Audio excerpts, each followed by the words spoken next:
Maintenant, je lance le live.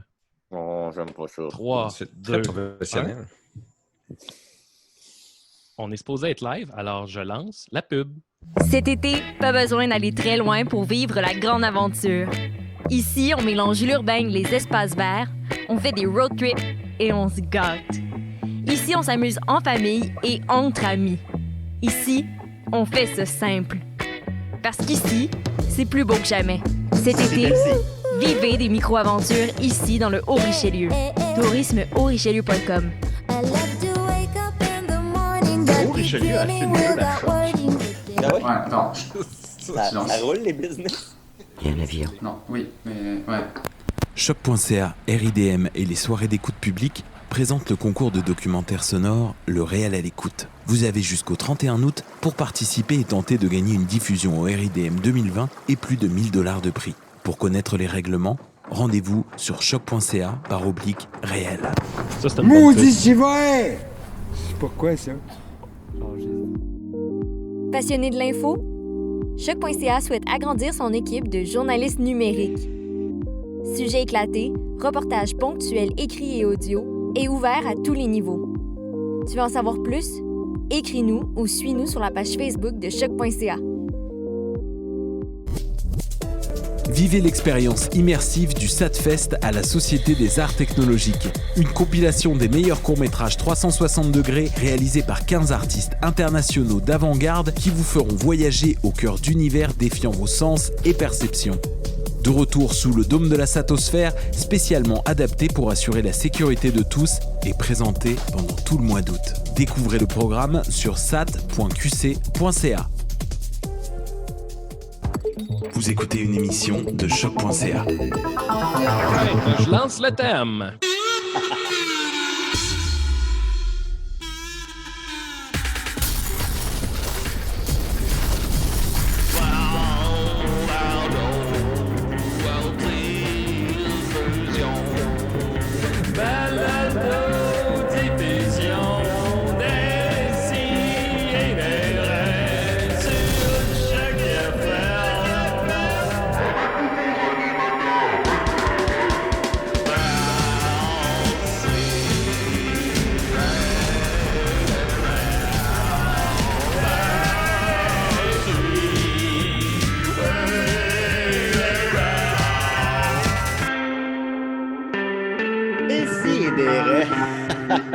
On est déjà à la 2e semaine du confinement. Alors, je me suis pas encore rasé la barbe depuis le début du confinement. Ça prend forme. Rachel commence à être un peu tannée, mais c'est pas grave. C'est pas grave. C'est une fraîche discussion. Pardon? Moi non plus, je me suis pas rasé encore. Je commence à être quand même... Es-tu un barbe? Non, mais disons que ça, c'est 3 semaines d'effort. Là, ça. Oh, voilà. J'ai un ami imberbe, puis c'est pas moi. Qui ça? Qui fait l'air? Israël. Il n'y a pas de... C'est vrai, hein? Ouais. Ah. Ben, c'est fucked up. En tout cas, voilà. Alors, décidément, on est très contents. Écoutez, on continue en confinement. On avait annoncé en grande pompe la venue de M. Mousteil, mais malheureusement, il ne peut pas être présent et Julien Corriveau pourra nous expliquer pourquoi. Oui, ben en fait, c'est que j'ai pas le costume parce que c'est ça, le collet, il est tout déchiré puis il manquait un bouton. Fait que là, puis vu que j'avais un projet à faire avec ma costumière, elle l'a repris pour le réparer. Puis là, je me suis rendu compte de ça un matin parce que je l'ai toujours avec moi. Fait que, tu sais, je suis comme habitué de le traîner toujours chez nous. Puis là, j'ai réalisé un matin que je ne l'avais pas. Mais la voix de M. Mousteil, je l'ai là, quand même, mais l'apparence, je ne l'ai pas. C'est comme Superman, c'est comme tu as ton saut de moustache toujours prêt en dessous de toi si jamais tu as à réagir. Oui, c'est ça. J'ai toujours comme la veste de laine puis tout ça en dessous de moi, mais là, pratique. à force de faire ça, c'est ça qui a déchiré le bouton. Là, Mais là, j'ai une question. Tu parlais de ta costumière. On dirait que dans ma tête, j'imagine quasiment comme une agence de costumes, mais j'imagine que c'est comme une amie. C'est la costumière qui était là depuis le début des appendices, en fait. Là, c'est une des seules de l'équipe, en fait, qui nous suit depuis le début. Là. Fait que c'est elle la gardienne de tous les costumes de tout le monde. En fait, avant, le costume de M. Mousteil il était à Radio-Canada, mais là, quand le costumier a fermé, on l'a récupéré. Avez-vous le costume de Bobino? Ouais, c'est ça. Tous les costumes des vieux passe-partout, c'est tous nous autres qu'on a ça. Là. C'est bien plein chez nous. Et puis, rentrer la nuit dans la tour avec des cagoules et le tour était joué. Absolument. Mais là, je saute les étapes. Là, on est déjà dans notre revue. On va commencer par le début. Alors, je suis très content. J'ai une super équipe avec moi. J'ai cette semaine Maxime qui est là. Comment il va? Hey, ça va bien. Je vais conter une mini anecdote. Hier, avec ma blonde, on est sortis. On est allé dans un bar. Right. En fait, on en a fait 3, mais on est allé, entre autres, au Patriote sur la rue Ontario. Puis là, avant de rentrer, on entend comme chanter. Puis je fais, il y a du karaoké, même en temps de COVID, tu sais. Fait que je rentre. Puis croyez-moi pas, c'était Billy Karaoké qui était en train de chanter. C'était fucked up, j'étais comme... Puis là, je le regarde, j'étais comme, voyons, il est-tu? Puis là, il a arrêté, puis il a dit, moi, je suis dans tous les karaokés. Ah bon, OK. Fait que là, on va là, puis tu sais, c'était bien, la manière que ça marche, c'est que tu demandes ta chanson, tu te désinfectes les mains, ils te donnent une espèce de petit condom pour mettre sur le micro, pour pas pour que ce soit sécuritaire. Tu as tout le temps des petits condoms avec toi, de toute façon. Ben oui, dans ces livres. Fait que là, moi, je demande une chanson, puis je me suis rendu compte, juste avant de monter sur la scène, que ça faisait, depuis le mois de mars, en fait, que j'ai fait aucune scène, aucune présence, aucun spectacle live. Fait que je suis devenu super nerveux. Mais nerveux, comme plus nerveux que quand on a fait la Ligue d'impro à Place des Arts, mettons. Puis là, je chantais, puis là, j'ai fini la toune, puis j'ai senti un rush d'adrénaline, là, incroyable, genre. Un des plus gros que... Puis là, je suis retourné voir ma blonde, là, puis j'étais vraiment comme sur un nuage de « aïe, aïe ». Ça m'a fait réaliser à quel point c'est une drogue, là, ce truc-là, puis à quel point que... le confinement nous a fait faire une cure de cette drogue-là, puis que là, c'est comme retourner à l'héroïne après quelques mois, là. En tout cas, fait que... Ben, je comprends. Mon psy me l'avait expliqué, ça. C'est que, supposons, nous, on vit des affaires que les autres vivent pas, que plein de gens vivent pas, disons, là, c'est cette espèce d'extrême adrénaline-là sur scène puis tout ça. Il faut pas que ce soit ça, notre vie, là. Faut pas que ce soit juste ça. Il faut que ce soit quand même un fil tranquille. Faut que tu aies le bonheur tranquille au quotidien.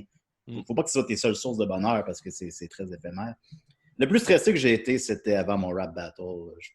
J'ai vomi 3 fois. Sorti de la zone de confort. Ah, je n'étais pas dans ma zone de confort. On a aussi Mathieu Niquette avec nous. Comment il va? Eh bien, ça va bien. Moi aussi, j'ai une petite affaire. C'est parce que j'ai appris quelque chose. Je ne sais pas pourquoi c'est pas plus connu ou si c'est juste moi qui ai passé à côté, mais quand ils ont trouvé le compound, là, la place où Ben Laden était caché, ils ont trouvé des fichiers qui ont été relâchés en 2017 par le CIA. Puis dans son ordinateur, il y avait les films Ants, Cars, Chicken Little, Ice Age, The Dawn of Dinosaur. Il y avait la vidéo célèbre Charlie Bit My Finger. Il y avait aussi Batman, Gotham Knight, Final Fantasy VII, Resident Evil, Les Trois Mousquetaires, puis plein de documentaires sur lui-même et aussi beaucoup de porn. Quel genre de porn? De la porn de toutes sortes, là, mais ça a l'air qu'il y a vraiment beaucoup de porn. Fait que dans le fond, ce qu'on apprend avec ça, c'est que Ben Laden, il haïssait pas tant que ça la culture occidentale. Ouais, ben, ce qui est il est un peu comme nous.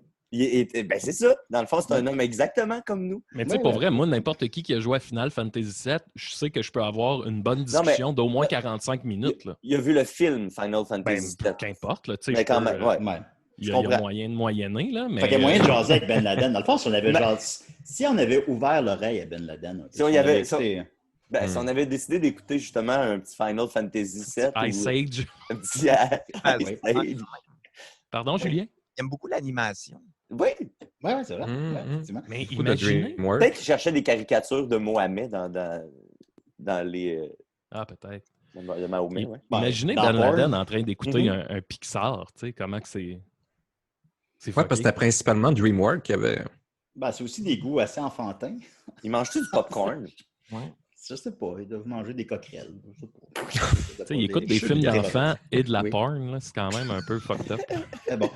Mais Marilyn Manson, il disait dans Bowling for Columbine, il a dit, ils ont dit, qu'est-ce que tu dirais aux tueurs de Columbine? Puis il a dit, je leur dirais rien, je les écouterais.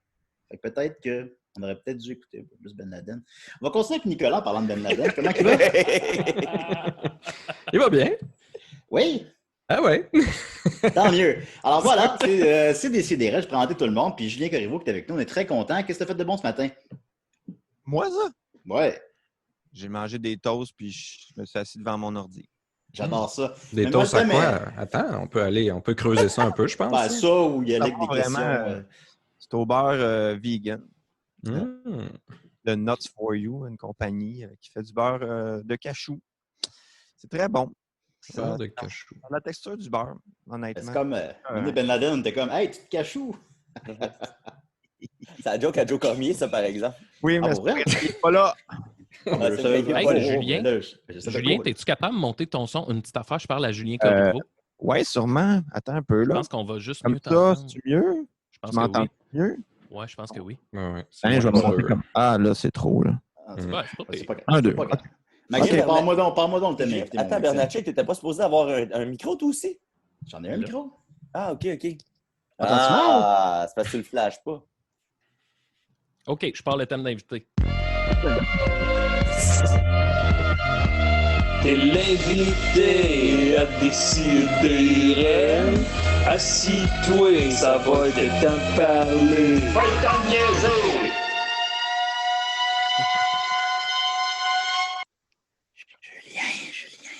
Julien. Reste apocalyptique comme thème. Julien, parle-moi.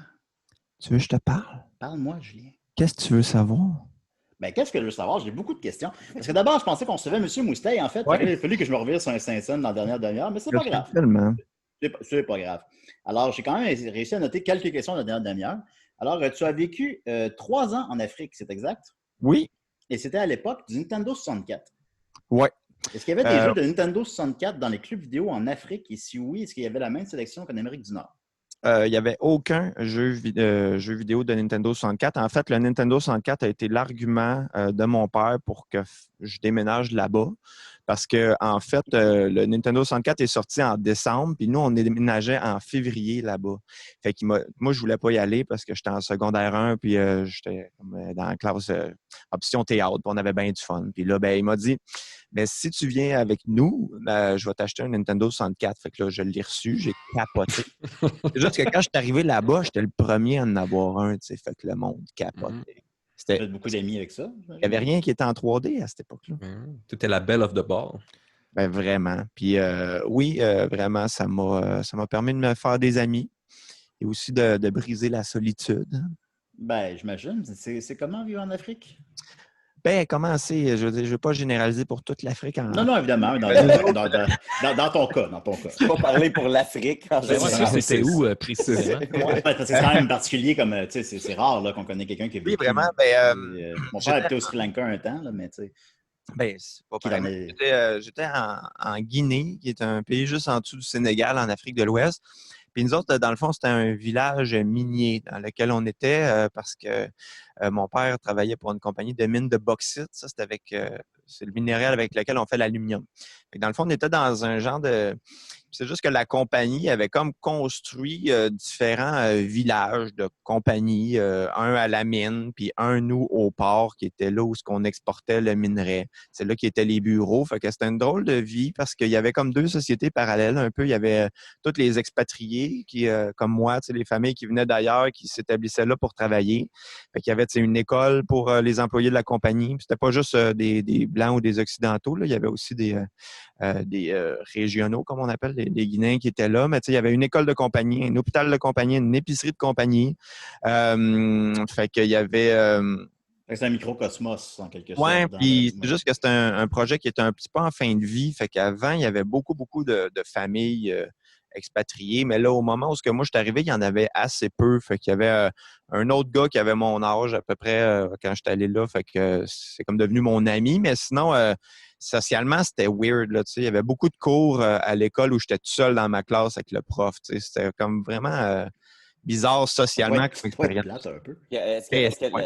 qu'elle existe encore, cette ville-là, dans la mesure où ces places-là, des fois, quand la mine n'existe plus, la ville n'existe plus non plus? Bien, la mine existe encore. Puis c'est juste que le village, en fait, c'est comme construit un peu juste à côté d'un village qui existait déjà, qui s'appelait Kamsar. Fait que dans le fond, il y avait comme un peu les maisons construites par la compagnie, puis autour, il y avait comme la population qui était là déjà. Fait que le village va pas mourir, mais je sais pas qu'est-ce qu'ils ont fait avec toutes les maisons, mettons, des expatriés qui étaient plus occupés. Je sais pas s'ils les ont vendues à des locaux, mais en fait, je pense que ils ont beaucoup Ils appelaient ça africaniser les postes. Là. Eux autres, leur but, c'est quand même d'essayer le plus possible que les gens qui viennent de l'extérieur soient là de manière temporaire, puis de donner le plus possible, après ça, de former les gens là-bas pour qu'ils gèrent la compagnie eux-mêmes. Fait que c'est quand même... Une fois que tu as pogné les 120 étoiles à Mario 64, là, est-ce que tu as accès à d'autres jeux là-bas? Ben non. Fait que fallait que soit que je les... Puis tu sais, il n'y avait pas Amazon là, dans le temps. Fait que moi, je revenais 2 fois par année. Fait que quand je revenais, ben là, j'essayais de m'en acheter d'autres. puis c'est ça. Puis là, avec le temps, il y a d'autres personnes qui se sont procurées des jeux. Fait qu'on pouvait faire des échanges. Mais tu sais, c'était vraiment comme... c'est ça, là. J'avais vraiment l'impression d'avoir accès à quelque chose que personne n'avait. Ça aurait été hot que, tu sais, un peu comme en Inde, là, qui ont le Spider-Man indien. Mais là, que toi, tu as comme les jeux, mais en version africaine. Le Mario africain. Tous tes repères sont comme un peu pop-up.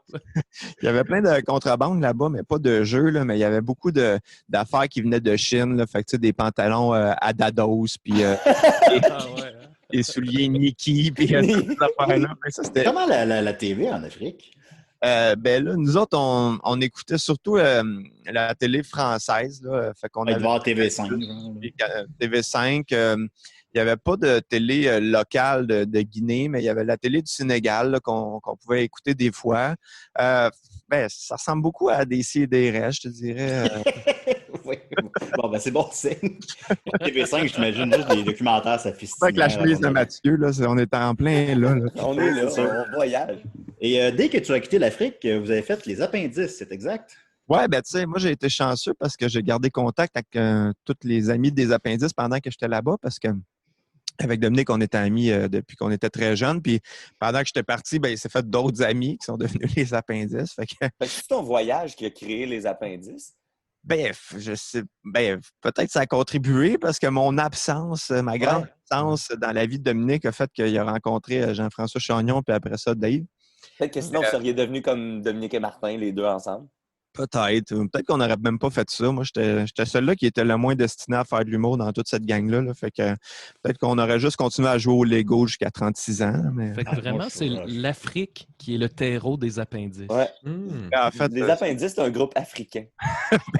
C'est l'anti-terreau, en fait, parce que c'est mon absence qui a créé ce groupe. Mais ouais, c'est ça. Quand on est revenu, ben... C'est ça, en secondaire 4-5, moi je suis revenu en secondaire 4, là, puis tu sais, c'est pas mal là que tout s'est joué. Là, fait qu'on faisait de l'impro ensemble. L'été, on faisait des petits films là, avec la caméra des parents Jean-François. Puis c'est en secondaire 4 qu'on a rencontré Jean-François Provençal parce qu'on avait besoin de quelqu'un pour une de nos pièces de théâtre qu'on faisait. Puis on s'est dit que ce gars-là, il y avait un casting spécial. Fait que... As-tu été dur de réintégrer le groupe? Est-ce que tu te sentais un peu outsider? Ça a-tu été comme un peu plus complexe? Eux autres, étais-tu bien avancés dans leur démarche artistique? Ou, Ben, pas tant que ça, parce que moi, je continuais d'écrire des petites pièces de théâtre quand j'étais là-bas, mais en relisant ça, c'est beaucoup juste un amalgame de jokes des Simpsons. Là, mais, ça serait intéressant de lire ça. Oui, ben c'est le souper 1 jusqu'à 4. Là, ça, j'ai perdu le souper 1, mais j'ai retrouvé le souper 4 l'autre fois, puis honnêtement... Mais il n'y a pas grand-chose à faire avec ça. Ça n'a jamais été joué, heureusement. Oh, jamais été joué. T'en as écrit 4, tu l'as pas fait? Moi, non. C'est la publication qui m'intéresse, pas nécessairement le jeu. Non, mais... C'est un auteur. Oui, un beau marché. Mais, non, mais... J'ai une idée pour toi. Le Super 5. La revanche d'Elvis Wong. Yes. On va en tabarnak. Au niveau des droits, c'est toujours plus compliqué vu qu'il y a beaucoup de personnages des Simpsons dedans, mais... OK, il y a carrément des personnages. C'est pas juste des référents. Ben oui. Pour l'intégration, ça a bien été quand même parce que j'ai été chanceux de... On s'écrivait quand j'étais pas là, puis tu sais, on s'écrivait vraiment des lettres, là, parce que nous, Internet est arrivé bien tard en Afrique, là, tu sais. Il y avait Internet juste au bureau de mon père, puis il était très, très lent. Là. 56K, c'était très rapide pour nous autres. Là. C'est pour ça, pour la pornographie, ça devait être plus complexe, un peu. De quoi ça? La pornographie. Ah oui, ben il n'y en avait pas. Fait que on se crossait sur le problème. Côté, on dit, hein, puis sur notre imagination. Ouais, ça développe l'imagination. Ouais, oui, mais c'est peut-être ça qui a créé les appendices. C'est vraiment ça qui... Tu as développé ton imagination. L'absence et le manque de porn. Absolument. L'appendice qui a connu, bien sûr, après ça, est devenu un projet télévisuel, qui a connu un grand succès, qui a duré 9 saisons. Es-tu frustré que ça a duré 9 saisons? Parce que c'est comme pas un chiffron, ça gosse. Ouais, ben c'est le même chiffre que The Office, fait que moi, je me dis... Je me réponds aussi. avec ça. Friends aussi.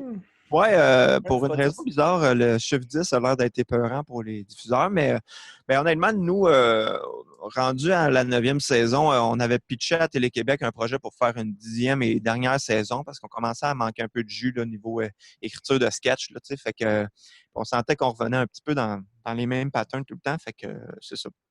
On sentait qu'il y avait un épuisement. On aurait fait une 10e juste pour avoir le chiffron. Mais... Ouais. Ben, c'est ça ma question, dans le fond. C'est ça. Mais non, puis 9 ans, c'est énorme, là, aussi, là, évidemment. Là. C'est quand même pas pire, là. Il n'y a pas grand-chose qui t'offre 9 ans à TV. Là. Je me demandais, RBO, total, n'ont pas fait 9 ans. Ils ont-tu fait 9 ans au total? Bon, parce qu'ils sont revenus, sont partis. Ouais, mais ça, mais tu sais, si tu comptes même les années 80 puis leur retour, je pense même pas qu'ils se rendent à 9. T'sais. Non, ben c'est parce qu'en fait, c'est juste que la différence avec eux autres, c'est qu'ils faisaient des saisons, ils faisaient des années complètes. Fait qu'ils étaient là automne et hiver. Fait que si tu cumules en termes d'épisodes, ça ressemble un petit peu à nous, mais en termes de longévité, non, parce qu'ils ont comme fait 4 saisons. Là. Ouais. Quel est évidemment ton pire souvenir relié au tournage des appendices? À un moment donné, on tournait c'était une parodie de Batman, mais tu sais, Batman Begins, là, puis à un moment donné, je faisais comme... on était dehors dans la neige, puis là, le personnage s'appelait Matman, là, puis là, tu sais, j'y donnais comme des défis mathématiques, puis il faisait genre moins 10, puis j'étais habillé, j'avais genre un manteau, mais j'avais pas de mitaine, puis j'ai comme vraiment pogné une grosse engelure au doigt, tu sais, mais pourtant, il faisait pas si fret que ça, puis tout le monde était comme, mais qu'est-ce que t'as, tu sais, puis j'étais comme, mais j'ai vraiment fret. Fait que là, les roches de tout ça... je suis supposé demander 13 x 13, mais tu sais, je morfe. 13 x 13! On n'a pas pu se servir de la shot, c'était trop dégueulasse. Puis après ça, j'ai passé 1 heure dans un camion avec le chauffage à comme me réchauffer les mains et à souffrir, tu sais, quand ça dégèle, là, puis que ça fait vraiment mal. C'est juste, tout le monde riait de moi. Il y avait du monde qui était juste comme en coupe-vent dehors, là, tu sais, puis moi, j'étais comme gelé bien raide. Fait que ça, je pense que c'est mon pire souvenir. Tant mieux. Ça rappelle un sketch des Chicken Swell dans le temps où est-ce qu'il tournait à moins 43 dehors. Puis là, il essaie de dire une réplique, puis c'est juste comme... c'est comme impossible. Ouais, non, c'est en plein ça. Je crois que le point culminant de votre carrière des appendices, c'est que vous avez été les têtes d'affiche d'un numéro de Safarir. Oui. Comment tu as vécu ça? Ben, c'est la consécration, là, je te dirais. C'est quand même une espèce de rêve de jeunesse. Vraiment, tu sais, dans le sens que c'est moins impressionnant là, à 30 ans qu'à 12, mais reste que, non, c'est vraiment flatteur. Puis tu sais, c'était hot parce que c'est ça, il y avait comme... Ils ont recréé le groupe Les Appendices dans différentes esthétiques de dessin. Là. Fait que c'était cool pour vrai, vraiment. Fait que c'est ça. Après ça, je me suis dit, je peux mourir, mais malheureusement, je suis encore vivant. Ben oui. Mais sais-tu qui d'autre a fait la couverture de Safari? Homer Simpson. Ben oui. Puis moi, c'était comme à la fin des Safaris, là, où est-ce qu'il en sortait comme un aux 4 mois. Fait que dans le couche-tard à côté de chez nous, c'était lui pendant genre 6 mois qui était là. Mais si je ne m'abuse, je crois que c'est le dernier Safari. Ben, le dernier Safari, le 299, quand je parlais de chiffres frustrés. Fait que je pense que vous, c'était 298. Même. En tout cas, mais peut-être que je me trompe. Non, mais recherches, je pense que tu connais plus ça que moi. Là. Moi, je suis plus l'école délire. Là. Non, mais je ne suis pas... Est-ce qu'il existe-tu de la pornographie mettant en vedette des personnages des appendices? On peut chercher ça. Il y en avait dans le truc de Ben Laden, dans l'ordi de Ben Laden. Je vais poser ma question différemment. Mettons, s'il y avait une adaptation pornographique des personnages des appendices, quel personnage tu penses qui aurait le plus grand succès, là? Qui s'adapterait le mieux? Tu sais, Monsieur Poel a déjà un nom... Oui, je pense que Téton et Tétine aussi sont peut-être... Chris, oui, c'est sûr. C'est déjà un peu de la porn. Les deux de l'ONF, là. Oui, Guy et René, je pense qu'il va faire de la porn assez comment dire... brune. brune et aussi actuelle parce que, tu sais, des filles qui interprètent des hommes homosexuels, je sais pas sexuellement que ça aurait l'air de quoi, tu sais. Il y a beaucoup de couches en termes d'identité sexuelle là-dedans, mais je pense que ça serait un beau défi. Mais je On pense est rendu là. Fait qu'après la fin des appendices, tu t'es plus dirigé vers la scène avec Jean-François Provençal. Est-ce que tu es plus à l'aise sur scène dans les tournages? Est-ce que tu aimes ça, la scène? Oui, j'aime ça, la scène, mais tu sais, quand j'ai commencé à faire un peu de show puis de stand-up, quand les appendices sont terminés, je me suis rendu compte que, tu sais, à quel point c'est un métier à part entière. Là, tu sais, je veux dire, je le savais. Là, j'avais déjà fait de l'impro, mais on dirait que le stand-up et l'humour comme tel, c'est très confrontant. Tu sais, moi, j'ai été chanceux parce que vu que le monde me connaissait un peu, tu sais, mettons que la courbe de départ a été assez rapide parce que, tu sais, j'ai pas eu besoin de faire des open mic pendant 2-3 ans avant d'avoir des offres de faire. C'est la pire expérience au monde. C'est tough. Là, j'en ai fait un petit peu, évidemment, parce qu'il faut bien commencer quelque part. Mais j'ai été chanceux qu'après ça, les gens m'invitaient à faire des soirées parce que, justement, j'étais un peu connu déjà. Mais il y a quelque chose de tough puis aussi de bâtir la confiance. Ça vient vraiment à force d'en faire. Là, puis je suis comme... les gens que je trouve bons, ben, c'est ceux qui travaillent beaucoup et qui en font beaucoup. Puis moi, vu que j'ai toujours fait un peu beaucoup d'affaires, j'ai fait, oui, de la scène avec Jean-François, mais ce que je faisais plus, c'était vraiment de la scénarisation. Fait que souvent, ben, je travaillais comme scénariste, je sais pas, 20-30 heures par semaine. Puis là, je faisais des shows quand j'avais le temps. Fait que c'est sûr qu'après ça, ben, tu deviens moins bon vite que les autres qui font 10 shows par semaine. Fait que, honnêtement, j'ai trouvé ça vraiment le fun à faire. Je trouve ça bien motivant. C'est stimulant d'avoir la réponse du public tout de suite. Là, il y a tellement de sketchs des appendices qu'on a écrit, puis je me dis, si on les avait faites sur scène, on les aurait pas faites comme ça parce qu'il y avait des, je sais pas, là, 1 minute où il n'y a pas de gag, mettons, à la télé, c'est pas grave, mais sur scène, ça passe pas. Puis en y repensant, j'étais comme, puis surtout, ça a eu un impact sur comment j'écris maintenant parce que maintenant, j'essaie de plus compacter la comédie dans mes textes qu'avant, j'étais moins conscient de ça parce que je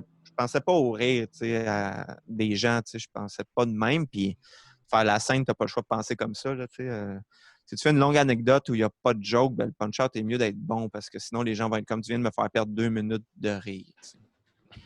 Les gens, ils ont rien que ça à faire, de toute façon. Ça répond à ma question. Écoute, tu as sorti un album récemment aussi qui s'appelle The Final Score, qui est inspiré sur la musique un peu d'Ennio Morricone. Comme ça qu'on le dit. Morricone? Je connais, mais... Ça, c'est comme les noms que tu lis tout le temps, mais que tu dis jamais tout haut. Là. Mais, en tout cas, ben bon. Fait que trame sonore de western imaginaire, The Final Score, en hommage aux musiques d'Ennio Morricone et des autres maîtres du genre, tout en ajoutant une touche actuelle. Alors, je voulais qu'on écoute un extrait du clip, sinon... OK, on va commencer par ça.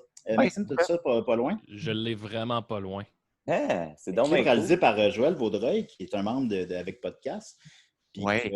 C'est un grand cinéaste. Ils ont fait une rétrospective de lui à la Cinémathèque l'année dernière. Puis, ouais, moi, j'ai eu la chance de jouer dans certains de ses films. On est là? On est là. OK, il ne faut pas parler pendant que ça joue, sinon on n'entend plus. Okay, on va en écouter 1 minute ou 2 à peu près. Là. Ouais.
J'arrête le partage d'écran.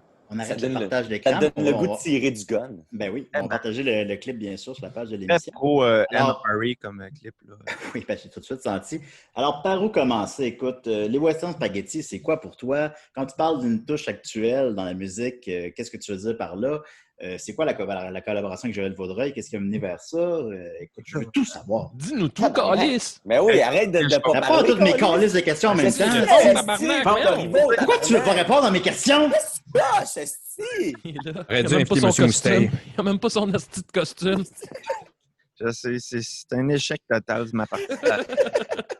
Les Western Spaghetti, moi, j'ai un des premiers vinyles que j'avais eu quand j'étais plus jeune, c'était la soundtrack de Il était une fois dans l'Ouest, que j'ai toujours beaucoup aimé, puis que j'écoutais beaucoup avant même de voir le film pour la première fois. J'ai toujours trouvé que cette musique-là était très dramatique et très expressive. Puis, fait que c'est ça. Puis avec le temps, j'ai comme fait des projets un peu de musique country. Là. J'avais un projet qui s'appelait Johnny Condor, qui était du genre de rockabilly. Puis j'ai accompagné un groupe qui s'appelait Jolly Jumper, qui était du country folk. Fait que, tu sais, je me suis comme un peu mis chum avec le country au fil des années. Puis là, c'est ça, j'ai joué pendant le temps des fêtes, puis toute l'automne à Red Dead Redemption 2, que c'est peut-être un jeu que vous connaissez. Puis, moi, je l'ai revendu parce que je n'aimais pas les contrôles. Ah oui, hein? Non, moi, je me suis... Il y a trop de pitons. C'est comme aller travailler, jouer à ça. Mais tu sais, je dirais qu'après 200 heures, comme j'ai fait, tu finis par pogner la twist, mais... J'imagine. Je ne serais pas capable de mettre une peau d'animal sur mon cheval. Oui, ça, faut bien que tu les ramènes... faire un chapeau avec, là. Puis une fois que je les ramène, je ne savais pas, il fallait que je les donne à qui, je ne comprenais rien. Un autre gars qui fait des chapeaux. Vraiment joué longtemps. Chapelier cinglé. Je l'ai revendu. Qu'est-ce que tu fais? En tout cas, bref, tu sais, j'aimais beaucoup la musique de ce jeu-là. Puis quand j'ai arrêté de jouer, j'étais comme un peu en deuil. Puis là, je me suis dit, tu sais, les musiques de Ennio Morricone sont très bonnes, mais on fait le tour vite parce qu'il n'y en a pas fait tant que ça. Fait que je me suis dit, comme crime, je vais m'en faire moi-même. Et puis, tu sais, mois de janvier, c'était un peu plus tranquille en télé et tout ça. Fait que j'ai commencé ça. Ouais. Là, quand la pandémie est arrivée, je me suis dit, c'est l'occasion de finir cet album-là. Fait que c'est ça. Puis, dans le fond, pourquoi c'est actuel? Parce que, premièrement, je l'ai fait dans l'actualité. Dans le paysage musical québécois aussi, c'est inexistant, là. Ouais, c'est pas très présent. En tout cas, parce que je sache, là. Moi, j'ai cherché un peu, puis il y a Power First, qui est un groupe qui n'existe plus, qui avait fait un album un petit peu dans ce genre-là, mais qui sonnait très 2000, là, mais ouais, ça n'existe pas vraiment. Puis, tu sais, j'ai essayé de mettre des sonorités qu'on retrouve moins dans ce genre de musique-là, là, comme du Wurlitzer, qui est un genre de piano électronique, ou des synthétiseurs. Fait qu'une couple d'affaires un petit peu plus quand même contemporaines, même si c'est des sonorités un peu 70, mais pour faire un petit peu... c'est ça, là, trouver un côté un peu, des fois, expérimental, légèrement électronique dans cette musique-là. Fait que je pense que, tu sais... aussi, avec cette musique-là, c'est que il y a bien d'autres groupes qui font du genre de Ennio Morricone, là, comme Federale, puis des bandes de même, mais tu sais, c'est qu'ils s'inspirent tellement beaucoup que c'est quasiment méconnaissable entre les deux. Il y a des sifflements, puis ça ressemble beaucoup. Puis moi, je voulais pas faire vraiment une copie. Je voulais que ça soit quelque chose d'original, qu'on sent l'inspiration, mais qui n'est pas juste essayer de copier chaque instrument puis chaque ligne mélodique. Fait que c'était ça un peu le défi. Ouais. Puis par un malheureux hasard, Morricone est décédé à peu près en même temps que de lancer ton album, en fait. Coïncidence. C'est pas un hasard. OK, tu l'as tué. Disons que c'était pour y faire comprendre que son règne était fini puis que c'était moi le nouveau chef du western. Mais c'est drôle que excuse-moi, parenthèse, c'est juste parce que ça me fait penser que la réponse à laquelle je m'attendais. Cette semaine, il y a un lutteur qui a un peu fait ce que tu viens de faire là, qui a comme un peu avoué qu'il avait tué quelqu'un quand il avait 13 ans. Il a comme balancé ça juste de même. En disant que quand il avait 13 ans, il s'était fait suivre dans une ruelle puis il s'était fait tripoter. Puis, en fait, l'anecdote commence. La première fois que j'ai fait disparaître quelqu'un, là, il raconte ça. Là, tout le monde a fait comme « What? » Là, la police a enquêté là-dessus, puis est allé répéter ça dans un podcast. J'ai pas dit que je l'avais tué, j'ai dit que je l'avais fait disparaître. Comme un magicien, finalement. Comme un magicien, c'est exact. En terminant, c'est pas le même genre d'anecdote que j'ai fait. Mais En terminant ce sujet-là, est-ce que peut-être justement l'album est assez court quand même? Peut-être qu'en faire une version. C'est comme la trame sonore d'un film fictif, en quelque sorte. Tu me corrigeras. Fait que, tant qu'à ça, peut-être en faire un long métrage, plutôt un court-métrage d'animation avec Joël Vaudreuil en entier. Est-ce que c'est quelque chose qui t'a traversé l'esprit? Ça me tenterait vraiment, mais Joël, il a été déjà très généreux avec moi parce que moi, je voulais juste du visuel pour accompagner la toune, mais j'ai sur Instagram, là, depuis toute la pandémie, il fait comme des courts GIFs. Là, il appelle ça le GIF de l'avenir. Là, puis c'est juste des petites loops d'une dizaine de secondes. Puis moi, j'ai dit, fais-moi quelque chose dans ce genre-là, juste pour mettre un visuel sur la toune sur YouTube. Puis finalement, il m'a fait un clip en entier. Fait que, déjà là, je l'ai trouvé très, très gentil de faire ça. Après ça, ben là, c'est ça. Je veux pas ambitionner puis demander d'en faire un au complet, mais c'est sûr que ça serait la meilleure chose. Ah ben je ne perds rien à y demander, tu as bien raison. En plus, j'en connais zéro, mais il a l'air d'un gars gêné qui n'est pas capable de dire non. Il a l'air d'avoir ce casting-là. Tous les membres d'Avec Podcast ont l'air très timides, alors qu'est-ce que... Les gars gênés, mais ils sont capables de... Pardon? Bon, on les aime, les gars gênés. On va terminer avec Monsieur Mousteil a lancé un livre, sa motobiographie. Alors, écoute, par où commencer? Qu'est-ce qu'on veut dire par... explique-moi le titre et qu'est-ce qu'on y retrouve? Le livre qui a été lancé d'ailleurs la journée du livre québécois. Est-ce que c'est un hasard? C'était pas prévu comme ça. Moi, en fait, je ne le savais pas que c'était prévu comme ça, mais disons que ça a bien à donner parce que c'est sûr que ça fait qu'on parle des livres québécois cette journée-là. Fait que c'était une belle coïncidence, mais c'était pas voulu de ma part. C'est l'éditeur qui a fait ce choix-là. Le lendemain, ça aurait été un peu belge.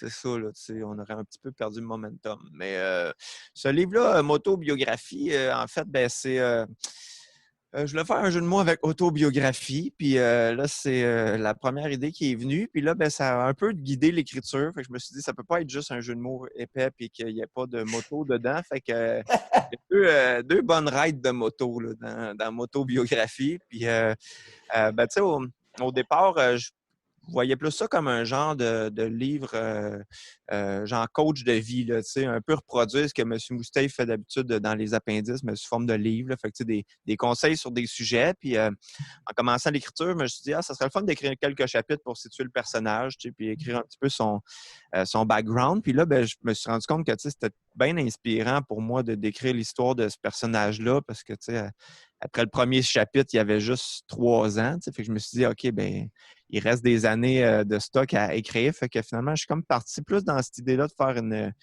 fausse biographie. Puis c'est ça. Puis il y a quelques conseils quand même dans le livre pour qu'on ne soit pas trop déstabilisé par rapport à ce que M. Mousteil fait d'habitude. Mais en gros, c'est plus un genre de récit de vie bien bizarre. OK. Écoute, je sais pas... Oui, vas-y, Mathieu. Une petite question. En humour, souvent, ils disent que faire des jeux de mots puis faire des personnages, c'est 2 affaires qui se font de moins en moins, qui sont de moins en moins populaires. Les Pic-Bois le font bien, les appendices le font bien. Puis, dans les arts, on dit souvent que la lecture, ça se perd aussi. Là, toi, tu décides de faire une biographie d'un personnage puis qui est basé sur un jeu de mots. C'est-tu quelque chose de conscient dans la démarche d'aller vers des avenues qui sont moins explorées et plus risquées, mettons? Je savais que c'était risqué, mais en même temps, c'est surtout que, je me suis dit, tant qu'à écrire un livre, je me suis questionné sur qu'est-ce qui m'inspirerait et que j'aurais l'impression qu'il y aurait du jus. C'est ça l'idée qui est venue. Fait que, je te dirais, c'est pas tant voulu.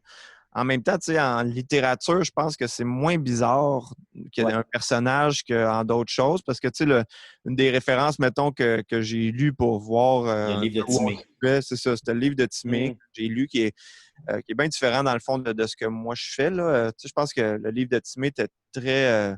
pour les fans de la petite vie. Là. Il y a beaucoup de références. Moi, je voulais plus comme... je voulais pas que ça soit juste un objet que les fans curieux achètent, là, dans le sens que tu n'as pas besoin d'avoir vu l'émission pour le livre. Fait que pour moi, ça, c'était important. Mais effectivement, il y a quelque chose d'un peu anachronique et un peu bizarre là-dedans. Mais je sais pas. Moi, j'ai un peu testé aussi M. Mousteil sur scène. Là, puis ça marche, là, dans le sens que c'est sûr que les gens, il faut qu'ils s'habituent un petit peu au personnage pour ceux qui ne le connaissent pas. Mais après ça, s'il y a des bonnes jokes, peu importe que tu sois un personnage ou autre. Le personnage, la clé est assez claire. Là, la clé d'un personnage, c'est qu'en 3 secondes, tu comprends tout ce que ce gars-là va être. Puis M. Mousteil, je veux dire, juste une photo. What you see is what you get. Ça va bien, là, ce monsieur-là. Qui est génial des personnages. C'est ça que je trouve intéressant par rapport, mettons, au stand-up classique, là, où il faut que tu trouves ton personnage, ta manière de t'exprimer. Là, peut-être vous moins les gars, parce que vous faites beaucoup de personnages avec les Pic-Bois, mais dans le sens que écrire pour M. Moustache, ça va tellement mieux qu'écrire pour moi, Julien Corriveau. Puis je trouve que il y a une force dans le personnage quand même que beaucoup de stand-up n'utilisent pas. Puis pourra peut-être utiliser plus dans le sens où, justement, tu as le code tout de suite parce que le personnage arrive avec son costume, sa face. Les clés de compréhension sont quand même assez évidentes. Puis après ça, surtout un personnage comme M. Moustache qui avait quand même un univers déjà un peu présent, ça te donne un terrain de jeu qui est quand même assez facile à délimiter. Puis, des tourneurs de phrases, puis des petits shticks, là, puis les soupirs, puis toutes ces affaires-là. Fait que ça te donne beaucoup de clés, je trouve, pour écrire, alors que quand tu écris en stand-up pour toi-même, je pense pas que je l'ai encore trouvé là, vraiment mon angle qui va faire que ça, c'est du ton casting, disons. C'est un peu la quête d'une vie, parce que c'est pas un personnage, c'est toi, puis ça, je trouve ça... je trouve que c'est un travail que j'admire beaucoup. Ceux-là qui l'ont trouvé puis qui le font bien, je suis comme wow, c'est pas évident parce que t'as pas de costume ou de backstory à te rattacher à part le tien, mais c'est ça qui est le fun d'en suivre la relève en humour. Là, je pense que je suis moins dedans, mais quand on était plus dedans avec la relève, de voir un humoriste d'un show à l'autre faire « Oh shit, OK, là, il a trouvé son personnage. Ce qui est sur scène, c'est pas à moitié lui, à moitié son personnage. Il est pas tout le temps en train de chirer et en train de dire « Je suis sur la bonne track. » C'est le fun de clarifier ça. C'est là que tu vois que ça a pris une coche. Là. Vraiment, puis tu regardes ceux-là qui ont des bons personnages, là, mettons, François Bellefeuille, là, qui avant était vraiment comme un personnage, mais il a comme intégré ça pour que ça soit lui-même. Mais au début, je me souviens plus des numéros, mais il y avait des personnages différents. Là, Puis là, à un moment donné, il a comme trouvé son affaire, puis les Denis Drolet aussi, qu'avec les années, ça s'est comme précisé. Vous faisiez plus de sketch avant, puis là, maintenant... Ils sont vraiment plus en leur personnage des Denis. Rosalie Vaillancourt, Yannick Demartino. C'est comme trouver ta niche. Là. C'est cool parce que quand tu écris pour ces gens-là, moi j'ai été chanceux d'écrire pour les Denis Drolet, puis j'ai co-écrit un numéro là, pour Martin Matt aussi. Puis c'est juste que, scoop! Mais c'est juste que ça... ou Fabien Cloutier aussi, ou du monde de même. C'est juste que c'est tellement plus simple d'écrire pour ces gens-là parce que tu sais comment ils pensent. Tu penses à un sujet, puis l'angle te vient tout de suite. Puis ça, c'est génial. C'est vraiment là. Ouais. Merci beaucoup, Julien. On va y aller avec des... Non, mais t'es encore là, de toute façon, parce qu'on va y aller avec des questions du public. Mais on va y aller un petit peu plus rapidement. Fait que, c'est des questions... beaucoup, hein. Vous pouvez me dire ta gueule, tabarnak. Non, absolument pas. Bien au contraire, mon ami. C'est des questions de marde. Fait que, si ça t'inspire pas, tu fais comme on passe à l'autre. Là. J'ai fait ça à M. Moustache ou j'ai fait à moi-même? J'ai essayé d'empoigner qui marchait avec les deux. Okay. Ça fait du sens. Là. Fait que, on y va rapidement. On commence plus sérieux. Étienne Arcan demande, est-ce que Julien Corriveau est content que ce soit M. Moustache qui soit son personnage qui a le plus pogné ou en avait-il un qui l'affectionnait particulièrement? Oui, je suis content parce que je trouve le personnage est justement inspirant. Puis, quand trop poreux a marché puis qu'on s'est dit qu'on en ferait d'autres, je n'étais pas comme dans marde, dans le sens que. Contrairement à d'autres personnages que tu es comme hey, après 2 sketchs, j'aurais pas su quoi faire. Fait que ça, c'est quand même le fun. Puis M. Moustache, bizarrement, me ressemble quand même à comment j'ai été élevé, puis tout ça. Le sketch où M. Moustache rince son jambon parce qu'il est gluant, puis il le mange pareil. C'est que c'est dégueulasse. Ça m'a vraiment écœuré. Moi, tout, je suis comme pas dédaigneux, mais ça, c'était horrible. C'était dégueulasse. Ça, c'est inspiré de moi. Fait que, au moins, c'est un personnage qui est proche. Mais reste que, j'ai d'autres personnages que j'aurais aimé ça qui pognent aussi. Mais non, je suis... des fois, c'est le tri de la vie. Là. C'est pas, on choisit pas. Alexandre Bernier demande l'affaire la plus poreuse qu'il a eu la chance de tâter. OK, je vais le faire à M. Moustache, celle-là. Ben oui.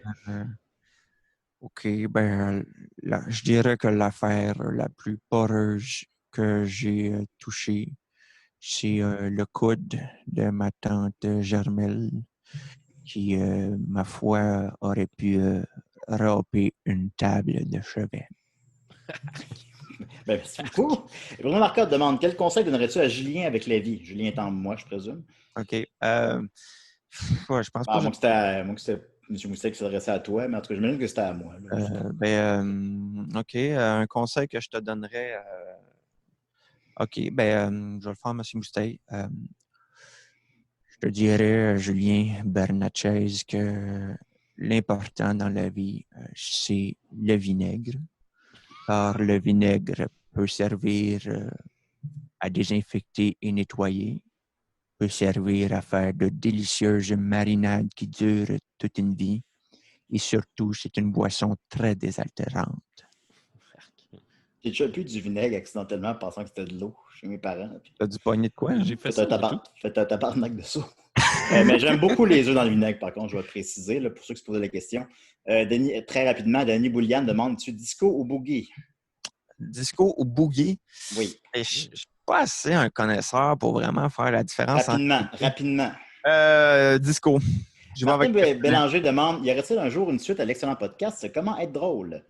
J'aimerais ça, mais c'est dans les mains de Radio-Canada, puis j'ai pas de nouvelles jusqu'à présent. Mais oui, j'aimerais ça, parce que j'aurais plein d'idées de sujets qu'on n'a pas traités encore. Hey, notre collaboratrice Linda Bouchard avait une question pour M. Moustey. C'était comment agencer son masque avec ses sous-vêtements pour tout ça, pour que ce soit sexy? Eh bien... C'était pas tout à fait ça. Mais... Non, c'était pas ça? C'était plus de comment on porte son masque de façon sexy. Ah bon, OK. Ah, OK. Les sous-vêtements, c'est Linda qui a amené ça. Ah, c'est Linda qui dit ça. Je vais y aller. Comme vous savez, le visage est l'endroit du corps qui est le moins attirant. Évidemment, les hommes préfèrent séduire avec leur clavicule ou tout simplement leur haine. Donc, je dirais que l'impact du masque sur le visage est, comme on dit, négligeable. Oui. Il y a une belle recherche dans le personnage de toujours trouver le mot comme un peu dégueu, un peu fissuré, gras. Un peu poreux. Toujours d'aller où tu ne peux pas qu'on aille. Ouais, c'est le principe du chef gros lot. C'est tout le temps un peu comme... c'est un peu juicy quand il parle. Monsieur Moustey, on vous demande, c'est quoi votre température préférée pour dormir?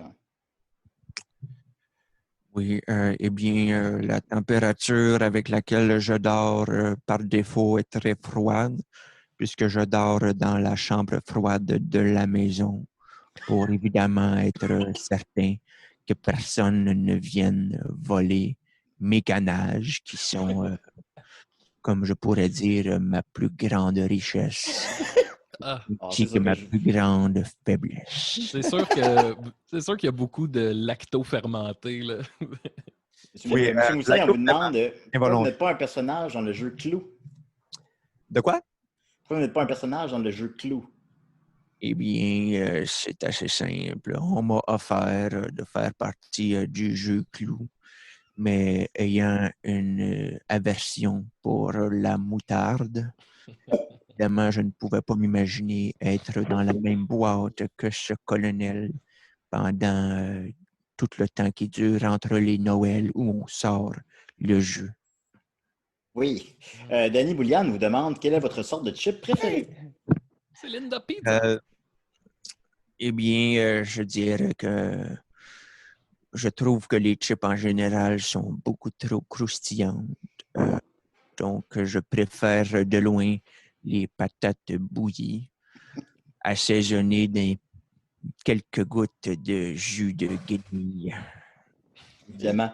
Et en terminant, KH Lower, je ne sais pas comment on dit ça, dit « Lui dire que son livre est simplement magique si j'ai un enfant, lui aussi sera désigné cuisinier à l'âge de 3 ans. Excellent conseil. » Alors, c'était tout simplement un compliment pour ton livre qu'on va aller voir en librairie. Merci beaucoup, Julien. Et Linda vient de se joindre à nous. Je voulais juste nettoyer ma réputation pour faire une grosse perverse avec la façon dont ma question a été wordée. Ben oui. Bon, on t'a ajouté à l'équipe pour ça. Je suis pas bien bon pour poser des questions.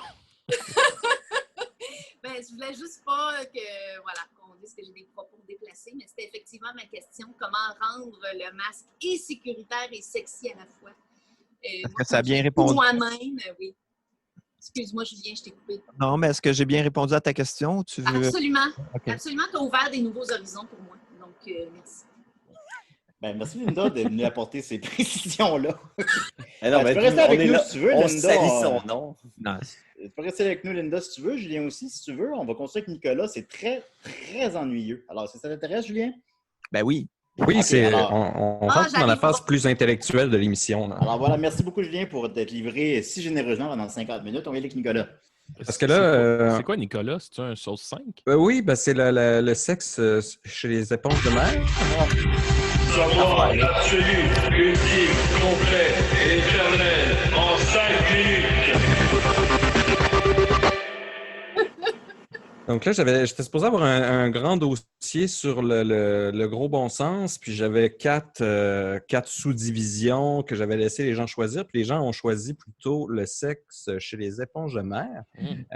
Donc, j'ai dû aller avec le vote démocratique. Donc, j'ai fait une petite présentation, puis je l'ai faite assez brève pour faire différent. En bref, tu disais 40 minutes. Je vais prendre le contrôle Oui, tu peux l'avoir. Ouais. Tiens compte des gens qui l'écoutent en audio, Nicolas. Bien sûr, bien sûr. Alors, j'ai divisé ça en plusieurs sections, sous-sections. Ça, c'est légal, ça, là. Oui. Bien sûr, c'est légal. On parlait de la règle, la règle 34 tantôt. D'ailleurs, j'ai essayé de chercher porno appendice et puis ça me donne plutôt des gros pénis, ça, pour l'instant. Mais je vais poursuivre. C'est nos vidéos. Ah, c'est ça? OK, oui, c'est ça. Je ne vous ai pas reconnu comme ça. Lequel des appendices a le plus gros pénis? Moi, je dis que c'est Dominique. Moi aussi, je pense que c'est Dominique, mais ça n'a pas été vérifié. D'accord, parfait. Il y a une face de gars qui a un gros dick. En tout cas, on poursuivra les recherches. Là, ça va trop loin. Ça va trop loin. Nicolas. Ça semble pas, Ça marche, Nicolas? Oui, bon. Alors, j'ai 3 sections pour vous. Donc, un peu de mise en contexte. Pourquoi est-ce qu'on se met à parler de sexe d'éponge de mer? C'est relié à Bob l'éponge qu'on avait discuté durant l'émission. Après ça, j'ai un petit segment plutôt général sur les organismes et la reproduction pour finalement arriver au cœur du sujet, soit le sexe et la reproduction chez les éponges de mer. Bon, on pourrait aller tout de suite au cœur du sujet. Puis... Non, ça prend une mise en contexte. On y va par étapes, c'est important. Donc, on va commencer avec la sexualité de Bob l'éponge. On en avait parlé la dernière fois. La dernière fois, ça remonte à genre 3 mois de ça. En fait, ça remonte à quand même longtemps. Là. On va jusqu'en 2002 et 2005. Déjà en 2002, Bob l'éponge était un personnage qui devenait un peu fétiche pour une certaine tranche de la communauté homosexuelle. Et puis, en 2005, il y a eu une vidéo promotionnelle dans laquelle ce personnage-là a été utilisé pour favoriser l'ouverture. Il représentait un peu Bob l'éponge avec son caractère un peu innocent et émerveillé. Cette ouverture d'esprit-là qu'on voulait enseigner aux jeunes par rapport aux différentes formes d'orientation sexuelle. Et ça n'a pas plu au Dr. James Dobson, qui a été le premier à sonner l'alarme qu'on utilisait en fait des personnages de dessinés pour enfants pour transformer les jeunes en homosexuels. Et j'aime beaucoup, en tout cas pour ceux qui ont le vidéo, la couverture de Wonderful Worlds of Boys, qui est un enfant qui m'a l'air absolument terrible sur la couverture, qui crie, qui donne envie de simplement crier « abattez-le ». Et c'est ça le Wonderful World of Boys. Il a fait aussi le Wonderful World of Girls. Il y a beaucoup de titres dans ses livres de Dr. Dobson que c'est Boys. Il a l'air bien obsédé par les boys. En tout cas, qui se prend, lui? Oui, et donc il avait dit... C'est un docteur, Maxime. Il était sûr que les dessins animés pour enfants étaient hijackés pour faire avancer un agenda homosexuel. Et ça, c'est pourquoi on en parlait la dernière fois, c'est qu'en juin 2020 encore, Nicolas Déon, qui diffuse Bob l'éponge depuis le départ, avait fait un post Twitter pour le Pride Week? Pride Month? Pride Month? Un mois, oui, c'est juin. C'est ça. Juin, ouais. Et puis, il y avait Bob l'éponge avec sa cravate arc-en-ciel et avec le personnage de Korra d'Avatar qui transsexuel, je crois. Bisexuel. Bisexuel, ou c'est l'autre en haut à droite qui est transsexuel? L'autre en haut à droite, en fait, je reconnaissais pas. Là. Non, je ne sais pas c'est qui non plus. Mais je me demandais si c'était moi qui ai voyagé dans le temps puis j'ai l'air de ça. On dirait le personnage de Jim Carrey dans...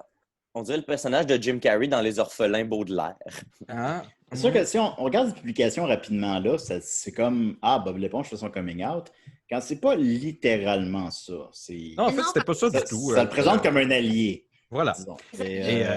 Mais même, il y avait un article de 2003 qui faisait une analyse assez poussée de tous les dessins animés pour enfants. Et lui, il voyait vraiment une intensité érotique entre Patrick et Bob l'éponge. Et lui, c'était pas pour dénoncer, là, c'est simplement une analyse. Non, mais il a, tu sais, Bob l'éponge, supposons, va souvent se travestir. Il est plus comme asexué. Puis de toute façon, c'est juste des comportements de personnages de dessins animés. Là, voilà. Il y a un peu de ça. Mais tu vois, lui, il y a un épisode où est-ce que Gary s'en va avec Patrick. Et lui, il voyait ça comme un exemple classique de triangle amoureux homosexuel. Parce que, pour ceux qui se rappellent, pourquoi est-ce que Gary, c'est l'espèce de chat escargot de Bob. Et là, il part avec Patrick. Et là, il est comme « Oh non, tu m'abandonnes pour Patrick. » Et finalement, on réalise plus tard dans l'épisode que c'est parce que Patrick avait oublié une sandwich dans ses pantalons. Et donc, Gary courait après. Lui, il voit ça comme, évidemment, la sandwich dans le pantalon, c'est l'attrait du pénis. Et que Gary, finalement, trompait Bob, SpongeBob, pour le pénis. T'sais, il était juste attiré sexuellement, finalement, vers Patrick et non pas émotionnellement, ce qui faisait que quand il grosse sandwich. Voilà. Mais, évidemment... Son gros 12 pouces. Évidemment, on peut interpréter ça exactement comme Julien l'a dit, c'est-à-dire que, d'ailleurs, le créateur Steven Hillenburg, qui était un marine biologist, qui avait fait ça pour un peu enseigner les enfants sur les créatures marines.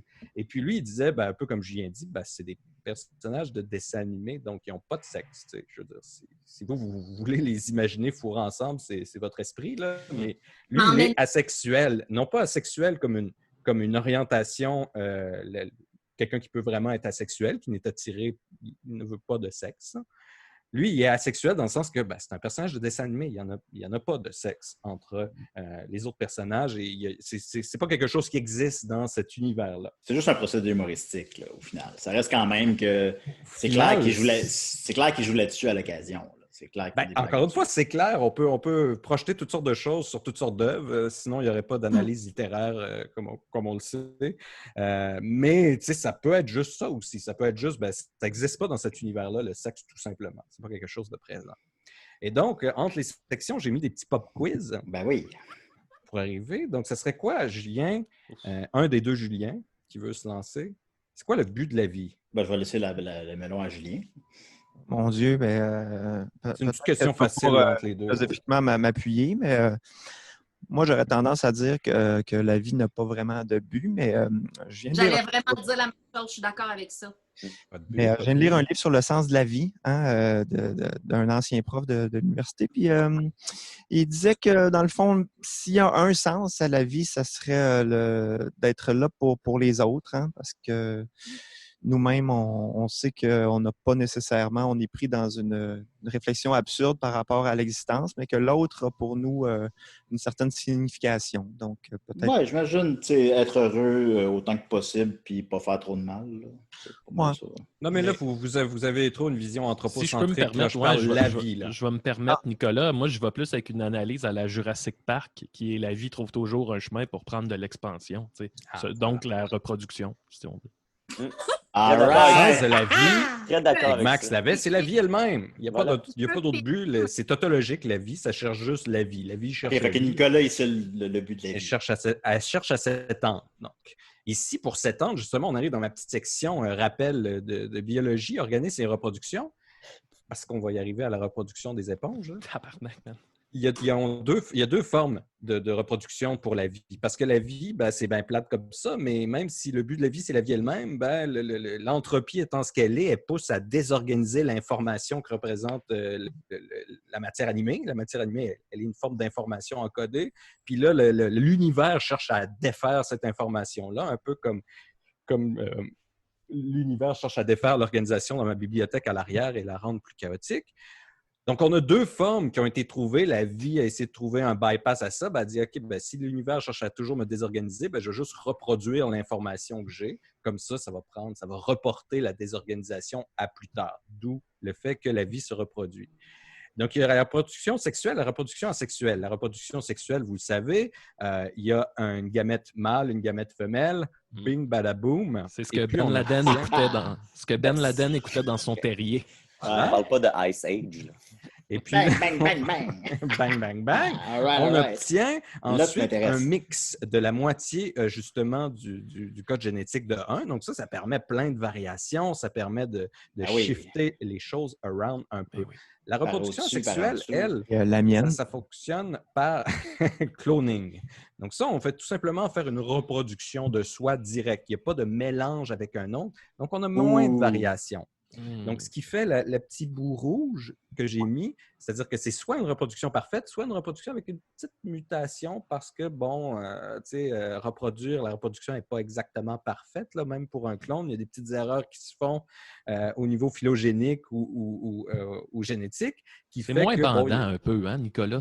C'est sûr que ça brasse moins les cartes. Ça ne fait pas bander trop, ça, hein, Nicolas?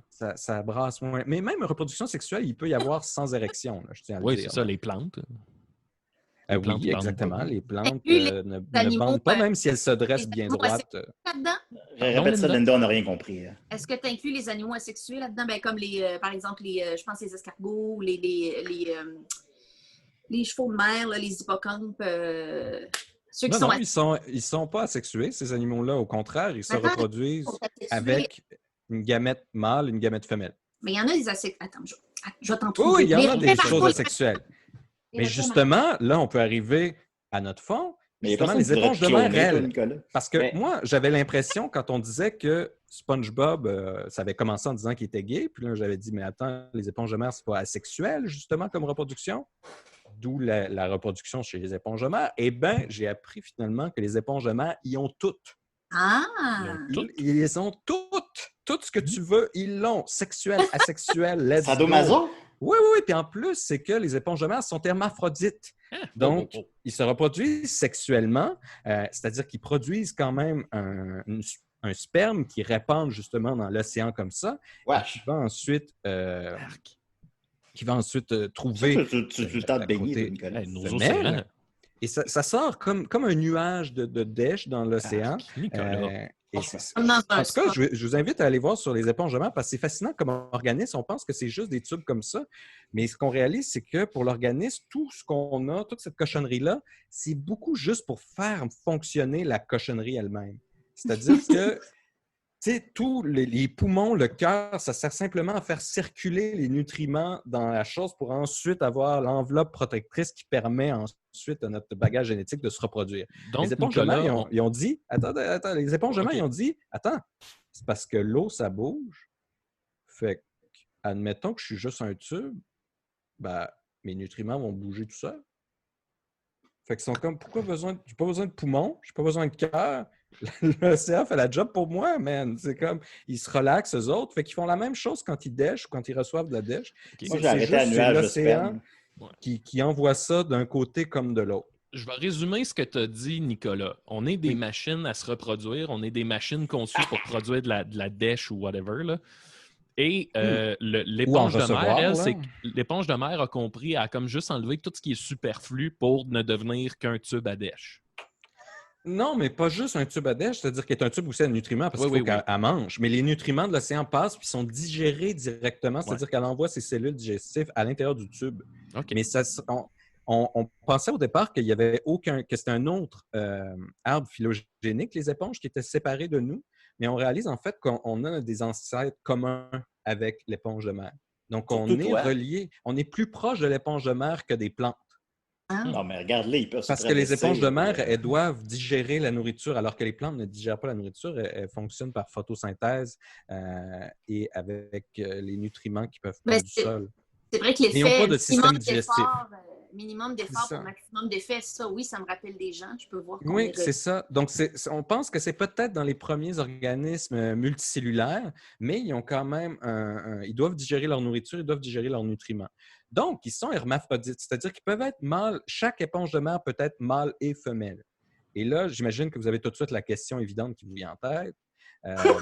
Ah oui, c'est vrai. Une fois que l'œuf de la femelle a reçu le nuage de dèche, produit une petite larve. Je trouve que c'est le terme scientifique. Et puis, la larve s'en va carrément, elle flotte. Puis, à un moment donné, elle s'accroche à un bout de roche. Et puis là, on a une nouvelle éponge qui pousse. C'est comme ça que les enfants éponges naissent. Oh. Mais j'imagine que vous vous demandez, attends un peu, là, s'il peut être mâle et femelle, est-ce qu'une éponge peut se reproduire avec elle-même? Comme quand ta queue est tellement longue que tu peux te la mettre dans les fesses. Et ça, c'est ça. Je pense que c'est ça. Non, mais là, imagine, c'est ça. Julien, si tu as un vagin. Tu sais, est-ce que tu pourrais faire un bébé Julien avec Mais ça, en mettant ton c'est pénis ça dans ton c'est vagin? l'exemple de Linda de tantôt des escargots. Je pense que c'est ça qui se passe, si je ne me trompe pas. Ils ont les deux. Les requins marteaux, je le confirme. Les poissons aussi, je le confirme. Les escargots, je suis en train de chercher. Mais les escargots, si je ne me trompe pas, ils ont les deux aussi, les deux gamètes. Ouais. Parce que si on se dit, ben s'il y a les deux, est-ce qu'il ne peut pas se l'envoyer? Ben moi, supposons, moi, Rachel, elle ne veut pas qu'on appelle mon fils Julien. Peux-tu m'expliquer ça? Non, mais ça, c'est faux. Si j'avais été un garçon, je me serais appelé Julien. Ça compte-tu, ça, dans la présentation? C'est un peu ma fille. Voilà. Un peu ma fille. Mais non, ils ne peuvent pas parce qu'ils peuvent juste être mâle ou femelle un à la fois, c'est-à-dire périodiquement. Okay. Ils ne sont jamais les deux en même temps. Et encore une fois, il faut se rappeler, dans le cours plus tôt que je vous ai donné, le but de la reproduction sexuée, c'est de mixer les cartes.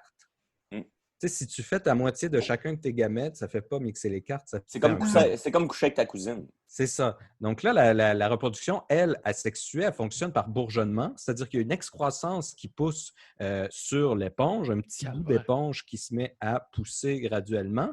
Et là, quand il atteint une certaine taille, ce bourgeonnement-là sort et là, on a un clone exact de l'éponge d'origine. Donc ça, c'est la version asexuée. Et là, on a affaire vraiment à un clone, c'est un bout de l'éponge. Et même si on coupe un bout d'éponge, là, celui-ci aussi a des chances de pouvoir regrandir en une éponge, mais ça va être un clone. Ça ne sera pas un mix de deux éponges différentes de la moitié de leur gamète. Comme on pense d'ailleurs que le nouveau film de Bob l'éponge prend l'affiche en salle au Québec depuis hier. Alors, je pense que ma chronique est commanditée par ça. Ben, c'est une forme de promotion pour le film. Je suis content d'aller le voir. Alors, c'est sûr que plus concrètement, le bourgeonnement, ça ressemble un petit peu plus à ça. Là. Donc, c'est un peu plus dans le style de M. Mousteil. Là. Nicolas, franchement. C'est très M. Mousteil. Ouais. Donc, c'est souvent la reproduction par forme de bourgeonnement, c'est souvent plus dans des environnements stressants pour l'éponge, manque de nutriments, situation difficile qui pourrait mener à un assèchement, des prédateurs ou choses comme ça. Donc là, ça sointe, ça fait une petite bouillie. Et puis, c'est comme un mécanisme de défense de dire, bon, ben là, je vais peut-être crever, donc je vais au moins comme excréter une petite partie de moi. Puis elle va s'en aller ensuite voguer à ses occupations. Puis elle devient enveloppée d'une protection qui peut la faire survivre pendant des mois sans que avant que l'environnement soit propice. Mais c'est comme les concombres de mer. J'avais mon ami Martin Boily qui travaillait à l'Aquarium de Québec puis il s'occupait des concombres de mer. Puis ça, les concombres de mer, on peut les voir dans Jackass. Là, c'est l'espèce de truc que si tu le touches un peu, il sort cette espèce de dèche-là, finalement. Puis c'était un problème à l'aquarium parce que il y avait à un moment donné, ils ont permis aux gens de manipuler les éponges de mer, mais comme tu dis, ça leur cause une espèce de stress de vie ou de mort. Fait qu'il a fallu qu'ils arrêtent de faire ça parce que les gens, ils crossaient trop les concombres de mer. Ouais, c'est ça. Êtes-vous vraiment surpris? Rappelez-vous, là, les jeunes, le consentement. Exact. Ça vaut même pour les animaux aquatiques. Alors, Nicolas, on va essayer quand même, Nicolas, de garder l'émission à 1h30. Oui, excuse-moi, j'ai un dernier pop quiz. Donc, si on revient avec tout le fond de la chronique, là, ça signifie quoi finalement l'orientation sexuelle pour une éponge de mer? L'orientation sexuelle? Peut-être Julien Corriveau pourrait répondre. Oh mon Dieu, j'ai comme l'impression qu'il ne doit pas avoir tout un truc de séduction là, dans ce monde d'éponges-là. Là. Donc, je ne sais pas comment ils se sentent, elles, en termes de c'est quoi leur orientation puis leur attirance envers d'autres éponges. Donc, c'est ça, en rien, hein, c'est ça. C'est pas mal ça. Donc, les orientations sexuelles, c'est une construction culturelle humaine. Mais encore là, justement, on avance vers une société où est-ce qu'on ne considère plus ça, là, où est-ce que c'est plus... il n'y a plus de genre et il n'y a plus d'orientation.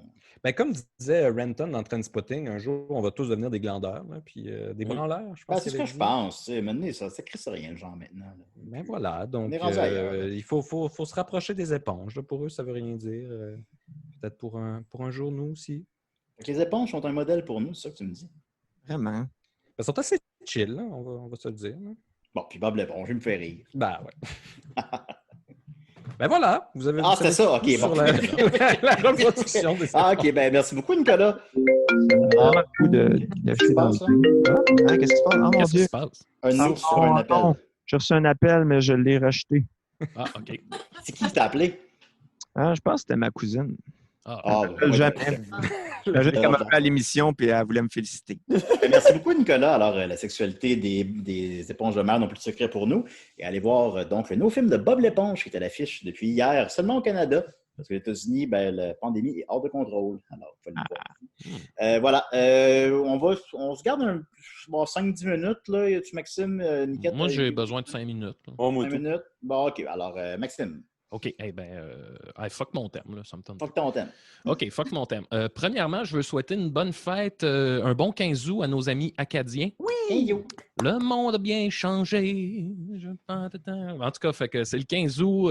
Bonne fête à tous nos amis acadiens. Je ne sais pas s'il y en a qui nous 15 août, imagine. Le 15 août.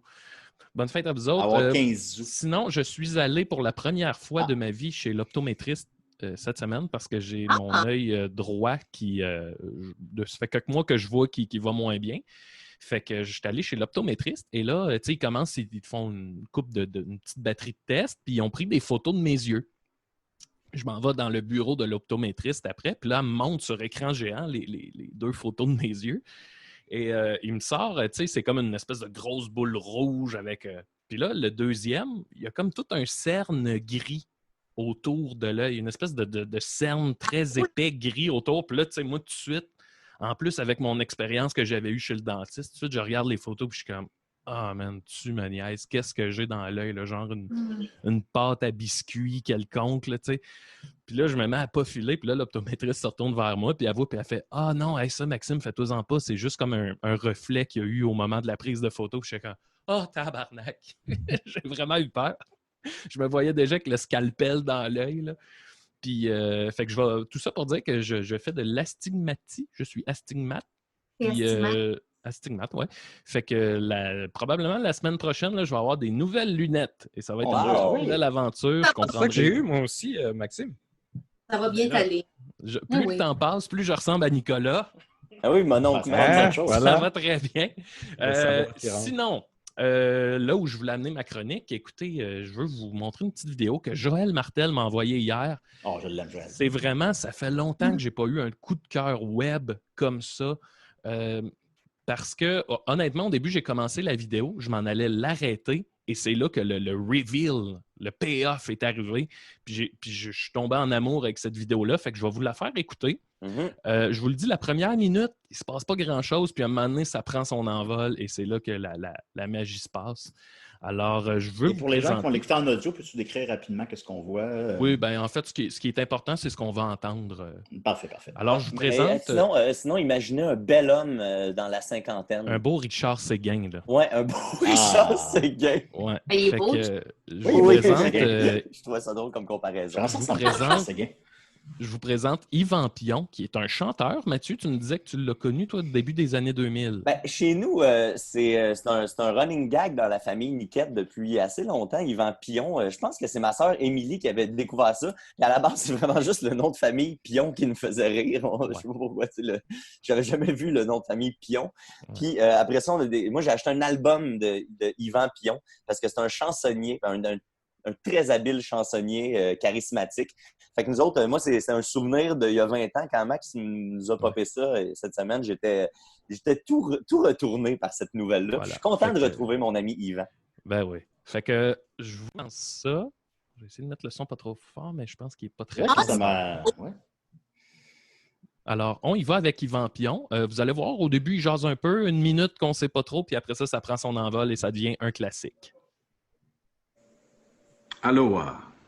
Sinon, Yahoua. Avez-vous le son? 11 août aujourd'hui, 2020. Le 11 en numérologie nous lance un défi passé au travers. Aujourd'hui, je t'invite à un défi énergétique pour te rappeler à quel point tu es puissante, à quel point tu es puissant. Tu connais le magma? C'est puissant, le magma qui remonte du nouvelle terre. Imagine que sous le magma, il y a une boule de cristal, immense, ou de quartz. Un métal clair, transparent, translucide, duquel remonte vers le sol, vers toi, une énergie tellurique. Imagine en même temps, au même moment que du centre de l'univers, il y a une source d'énergie. Cette énergie cosmique descend vers toi. Elle passe par le sommet. Les racines acheminent l'énergie tellurique et tu vas redécouvrir ta puissance de volcan. Avec cette chanson spéciale, évidemment, cette puissance de volcan n'est pas une énergie agressive, c'est une énergie de protection et d'affirmation. On va juste d'éjaculer. Ensemble, ça va brasser. On va partir un peu de l'obscurité pour passer à la puissance. On y va. C'est la première fois que je fais ça, ça va être le fun. Oui, madame. Oui, monsieur. Hey!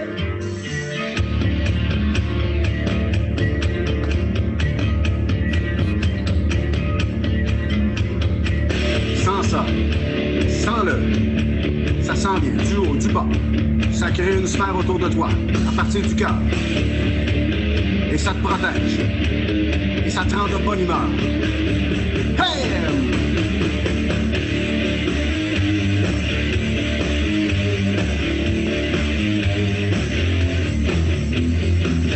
Fer aux pieds, je frissonne, mes oreilles bourdonnent, mais la lune rayonne. Illumine ma déprime, me sort de l'abîme de mon sommeil d'homme. Si toute n'aille la peine, fais vibrer tous les yotas, être là et se voir tel qu'on aime, opter pour la voie souveraine. Hey! Et voilà, et voilà. Maxime partage ça sur la page d'émission, bien sûr. Absolument. Ça m'a un peu donné l'impression, Maxime, d'être attaché dans son sous-sol et d'avoir à écouter son non-sens juste pour rester en vie. Parce que sinon, il va me stabber, genre. Non, ben, je suis allé écouter d'autres de ses vidéos. Souvent, il fait des chansons acoustiques dans ce qui semble être une petite église. Puis c'est quand même, tu sais, je pense qu'il est très bienveillant, Yvan Pion. Puis c'est ça qui est sorti des vidéos que j'ai vues. Fait que, tu sais, malgré le côté, bon, un peu, on trouve ça drôle, mais je lui souhaite beaucoup de sérénité, là. Voilà. Oui, elle a l'air bienveillant. Elle n'est pas niaisée. Elle n'est pas niaisée, Yvan Pion. Là, non, mais là, quand on partage des vidéos, elle n'est pas niaiser le monde. Non. Faites juste regarder avec nous autres. C'est pas ça. Voilà. Merci beaucoup. L'option souveraine étant la souveraineté? La voie souveraine. Opter pour la voie souveraine. Ben, je pense que c'est être souverain dans le sens de confiance en soi. Là. OK. Être le maître de sa route. Pardon? Julien, ton vidéo sur le Québec. Ben, je pense que c'est rapport peut-être plus au magma. Là. Moi, c'est que j'ai interprété ça très magma. Le volcan qui éjacule au début. Là, oui, c'est ça. Ben, oui. Merci beaucoup, Maxime. On va accélérer pour se diriger vers la fin. Alors, on va continuer avec Mathieu. Oui, moi, si tu l'as pas loin, mon Max, toujours, ça fait professionnel. C'est ça qui arrive. C'est ça qui arrive. La chronique, c'est la chronique à Niquette. Et voilà.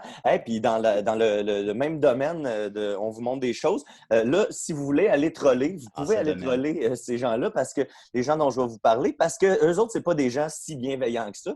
Parce que ce dont je vais vous parler aujourd'hui, c'est moi, une nouvelle qui m'a ravi, là, vous n'avez même pas idée.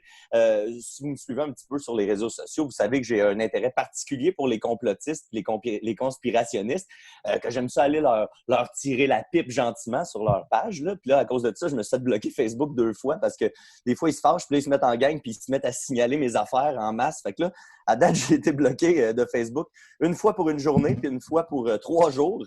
Fait que là, je fais plus attention avec mon trolling. Fait que je vais vous inviter à y aller à ma place. C'est que le groupe Appel à la liberté, ça, si vous connaissez moins le domaine des conspirationnistes, Appel à la liberté, c'est un groupe de tout croche là, qui réunit Storm Alliance, là, des gens d'extrême droite, QAnon en ce moment, qui fait un tabac là, qui est chez les conspirationnistes. Appuyé par Trump. Appuyé par par nul autre que Trump. Il y a des gens de la meute là-dedans, et ainsi que Steve, l'artiste charlant, à qui je rends hommage en ce moment avec mon nom devant vous.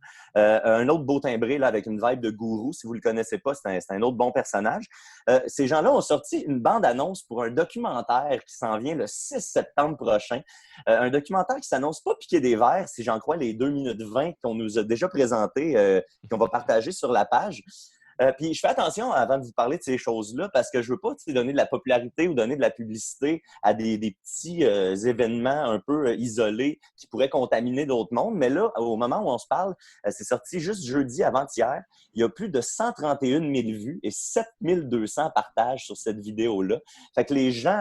3 vues non ironiques. dont 3 vues non ironiques. Fait que, tu sais, cette vidéo-là est assez populaire, entre guillemets, pour que je me permette d'en parler sans me dire que c'est à cause de moi que le phénomène a pris de l'ampleur. Mettons, je fais attention un peu à ces choses-là. Ça paraît pas, mais j'essaye. Puis je pense que nos fans aussi sont pas du genre à tomber dans le panneau. Je vais essayer de faire confiance à l'intelligence de nos fans. Donc, le documentaire s'appelle Covidence, donc un lien entre la COVID et l'évidence, parce qu'évidemment, là-dedans, ce qu'on vous dit, c'est toutes des affaires que vous devriez savoir si vous avez fait vos recherches, selon les complotistes. Donc, c'est supposé sortir le 6 septembre. Si on se fie à leur fiabilité, ça se peut que ça ne sorte pas cette date-là, mais une autre date. On verra rendu là. Et puis, ça semble être tout ce qu'on peut s'attendre qu'un documentaire produit par des complotistes sans éducation soit.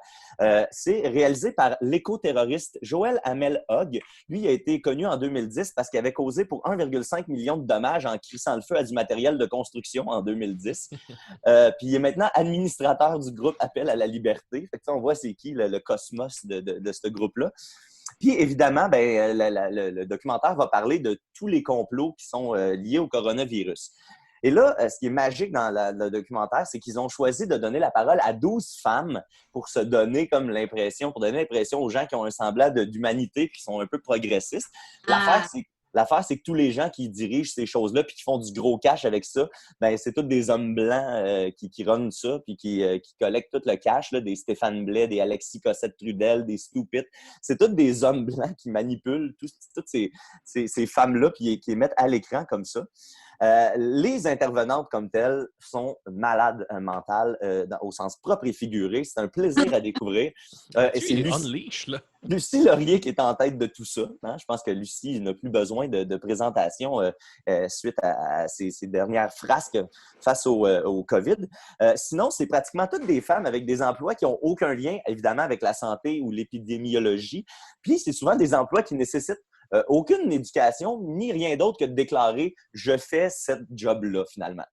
Il y a beaucoup de thérapeutes et de coachs de vie dans le lot. T'sais. Fait que là, ça, tu comprends qu'il n'y a pas eu beaucoup d'université dans les intervenants. Le mot holistique doit revenir souvent. Le mot quoi?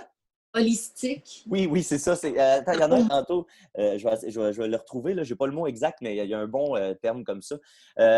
Entre autres, les intervenantes, il y a Martine. C'est une thérapeute en violence conjugale qui a la particularité d'avoir les cheveux, les lèvres, les dents et les yeux, puis à entendre sa voix, possiblement aussi les doigts jaune-orange. C'est un beau... elle a une belle palette de couleurs. Les dents jaune-orange?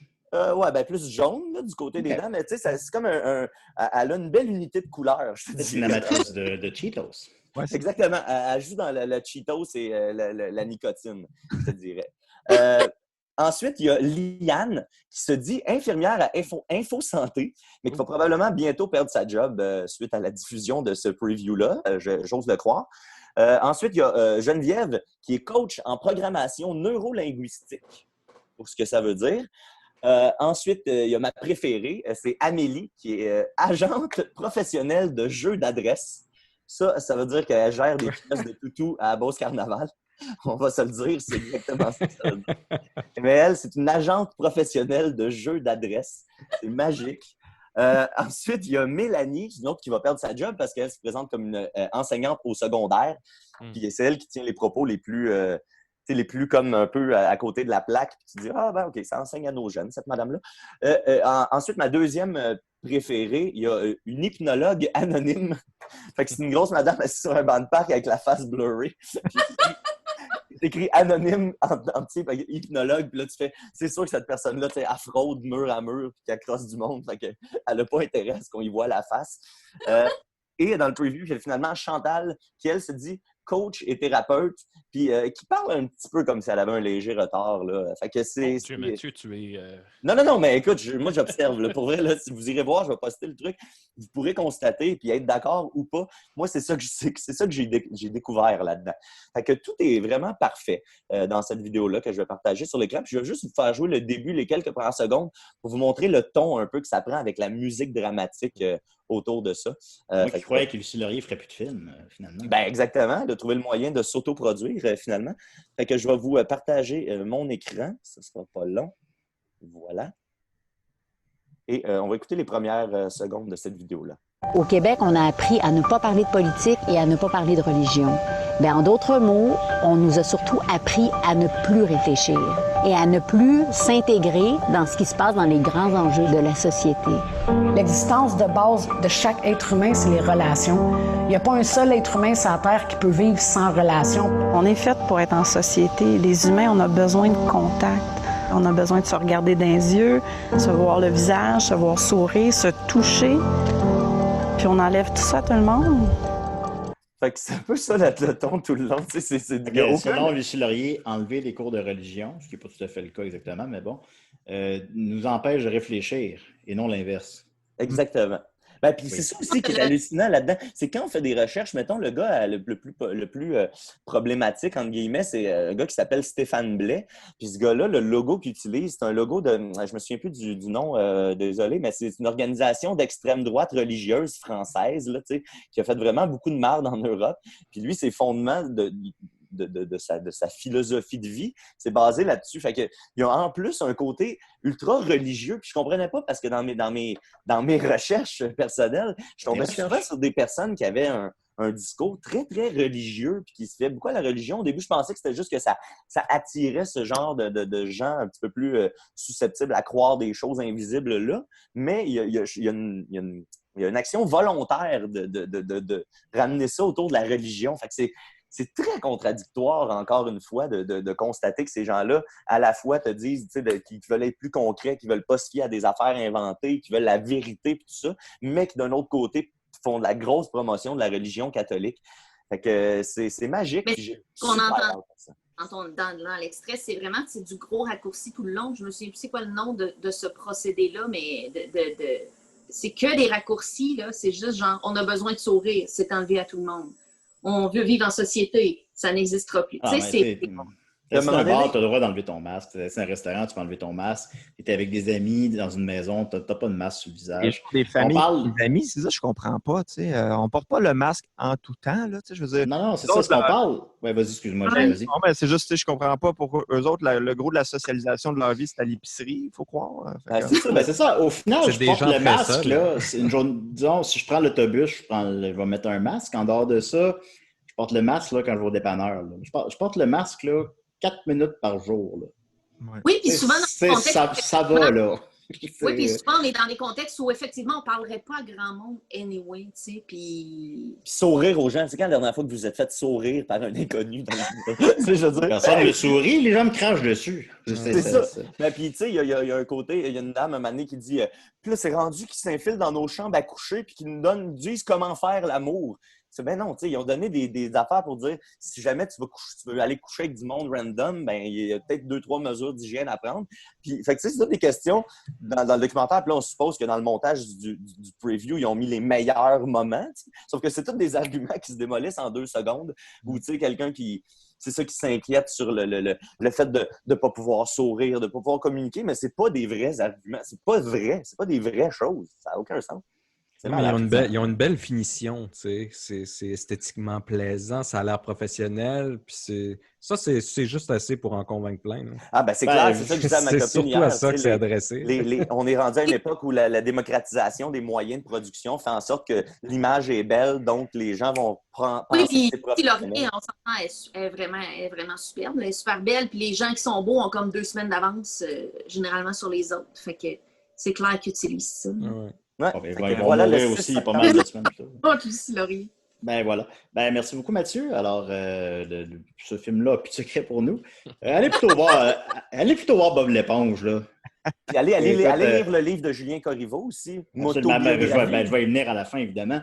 Alors, voilà. Puis, mettez un masque. Hein? Bon, on n'est pas des épais. Même si on sait que c'est pas 100% parfait, là, mais ça t'enlève 99% des chances d'avoir un virus. Là. Surtout de le donner. C'est surtout de c'est ça. Puis de le donner aux autres. Faites-le pas pour vous, faites-le pour les autres. Merci beaucoup, Mathieu. Alors voilà, c'est Décidérez. Merci, Maxime. Merci, Mathieu. Merci, Linda. Merci, Nicolas. Et surtout, merci beaucoup, beaucoup, beaucoup à Julien. Écoute, ton album, c'est The Last Dance, c'est ça? Excuse-moi. The Final Score. The Final Score, c'est pas ça. Pas en tout. C'est le documentaire de Michael Jordan. Le documentaire de Michael Jordan est vraiment meilleur que mon album. Là, fait qu'écoutez ça en premier. Julien, là, j'avais un blanc. Là, je m'excuse. Non. Et sur The Final Score se trouve sur Bandcamp, bien sûr. Allez écouter ça. Tu le vends à 5$, c'est pas cher. Sinon, le livre de M. Moustay, qui vient de sortir cette semaine. Alors, sa motobiographie, allez voir ça. Merci de ta générosité. Merci de Décidérez. Merci à la semaine prochaine à Québec. Merci à vous. Super. Bye bye. Merci. Bye. On est plus là.